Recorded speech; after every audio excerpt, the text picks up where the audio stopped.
Hello. അത്തമ്പത്തിന് Thiruvonam എന്നിട്ട് ഞാൻ ഇതുവരെ വിചാരിച്ചിട്ടുണ്ടായിരുന്നു. പക്ഷേ ഇപ്രാവശ്യം അത്തമ്പത്തിന് ഉത്രാടം വരെ എത്തിയിട്ടുള്ളൂ. കാരണം 2 നാൾ കയറ്റിറക്കം വന്നിട്ടുള്ളതുകൊണ്ടാണ് നമുക്ക് ഇപ്രാവശ്യം ഇങ്ങനെ ആയിട്ട് പോയത്. എന്നാലും കുഴപ്പമില്ല, നമുക്ക് ഒരു ദിവസം കൊണ്ട് പൂക്കളിടാലോ.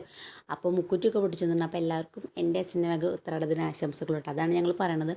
പിന്നെ മഴ നല്ല സീനായതുകൊണ്ട് സുമ്മുനോട് പൂക്കളിടാൻ പറ്റില്ല. ഞങ്ങൾക്ക് പിന്നെ ഷീറ്റുള്ളതുകൊണ്ട് കുഴപ്പമില്ല. പൂവൊക്കെ ഞാൻ അകത്തു നിന്നിട്ട് ഇപ്രാവശ്യം അരിഞ്ഞത്. കാരണം നല്ല ലൈറ്റിൻ്റെ പ്രശ്നം ഉണ്ടായിരുന്നു. പിന്നെ നല്ല മഴ ഉണ്ടായിരുന്നു കേട്ടോ. പൂവൊക്കെ സ്പീഡിൽ അരിഞ്ഞിട്ടുണ്ട്. ഇനി ഞാൻ ആലോചിക്കും, നമുക്ക് ഒരു വർഷം കാത്തിരിക്കണമെങ്കിൽ നമുക്ക് പൂക്കളിടാൻ.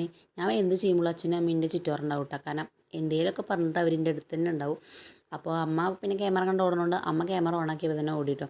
അപ്പോൾ പൂവൊക്കെ മാറ്റി കളമൊക്കെ മെഴുകി പൂവൊക്കെ വെച്ചിട്ട് ഇനി ഒരു വർഷം കാത്തിരിക്കണേ ഇങ്ങനെയൊക്കെ ചെയ്യണമെന്നെങ്കിൽ. എന്നാലും കുഴപ്പമില്ല, ഒരു വർഷം ദേ പറഞ്ഞ് പോകണ്ടാവും. നമ്മളെ 10 ദിവസം ഇപ്പോൾ എത്ര പെട്ടെന്നാണ് പോയത്.